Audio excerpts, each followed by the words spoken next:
APK Ceylon sir பற்றி அவர் நம்ம மத்தியில் இல்லை சொல்கிறதுக்கு மனசு வரமாட்டேங்குது. ஒரு நல்ல தலைவன் மட்டும் இல்லை, ரொம்ப நல்ல மனிதர். ஒரு ஆப்சல்யூட்லி ஈகோ இல்லை, எல்லாரும் ஒன்றா இருக்கணும்னு நினைக்கக்கூடியவர். கட்சினா உலகமே தலைவலி நின்னாக்கா இந்த கட்சிக்காக நான் பாடுபடுவேன், அந்த விசுவாசம் அது அவர்கிட்ட தான் இருந்தது. அவர் என் அண்ணன் நான் இன்னைக்கு இழந்து நிற்கிறேன் சொல்கிறதா, இல்லை ஒரு நண்பரை நான் இழந்து நிற்கிறத சொல்கிறதா, எங்கள் குடும்பத்தில் மூத்தவர் நான் சொல்கிறதுன்னு எனக்கு தெரியல. அவர் எப்போவுமே சொல்வார், உனக்கு எனக்கு ஏதோ ஒரு போன ஜென்மம் பந்தம் இருக்குது, அது என்னன்னு என்னால் சொல்லிக்க தெரியல. இன்னைக்கு அவர் பார்க்கும்போது எனக்கு அப்படி தோணுது. நிச்சயமாக அவர் எப்போவுமே எங்கள் மனசில் இருப்பார். கட்சி ரீதியாக இது மட்டும் இல்லை, இன்னைக்கு எல்லாரும் போகிற பார்த்தாக்கா இது கட்சி ரீதியாக இல்லை, ஒரு நல்ல நண்பர் எல்லாரும் எழுந்திருக்கோன்னா எல்லாரும் ஃபீல் பண்ணுறாங்க. கட்சிக்கு அப்பாற்பட்டு எல்லாரும் ஒரு நல்ல நண்பர் நம்ம எழுந்துட்டோம்னா எல்லாரும் ஃபீல் பண்ணிட்டு பார்த்துட்டு இருக்காங்க.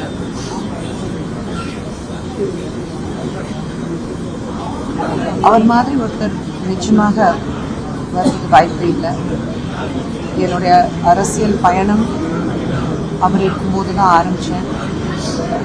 அவர் தான் என்னை காங்கிரஸில் அழைச்சிட்டு வந்தார். அவர் தான் என்னை இல்லை நீங்கள் காங்கிரஸில் இருந்தால் நல்லா இருக்குன்னு சொல்லி கூட்டிகிட்டு வந்தார். நான் காங்கிரஸ் வீட்டுக்கு போகும்போது கூட அதே அன்பு, அதே மரியாதை, அதே நட்பு தொடர்ந்து இருக்குது. இன்னைக்கு இந்த லாஸ் எனக்கு ரொம்ப பர்சனல் லாஸாக இருக்குது. இதுலேருந்து எப்படி இன்னைக்கு வருவோம்னா எங்களுக்கு தெரியல.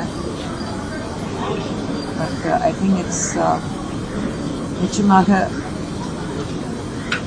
அது அவர் வார்த்தையிலே நம்மளால் வர்ணிக்க முடியாது, சொல்லவும் முடியாது. அவர் கூட பழகினவங்களுக்கு தான் அவருடைய வேல்யூ தெரியும். பேசும்போது அந்த தைரியம், உண்மை மட்டும் பேசணும், மனசில் பட்டது மட்டும்தான் சொல்லணும். அது எல்லாமே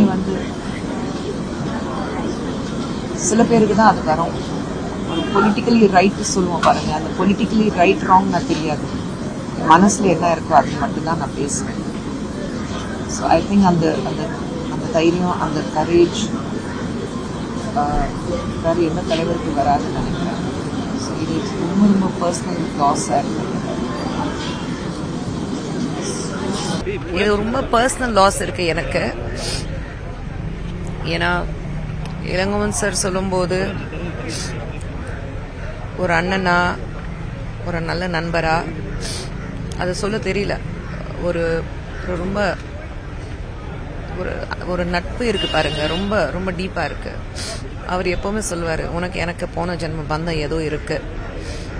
ஸோ நீ என் தங்கச்சியா, என் மகளா, என் அம்மாவா, என் ஃப்ரெண்டா எனக்கு தெரியல. ஸோ அந்த வகையில் எங்களுக்கு அந்த ஃபீலிங் இருக்குது.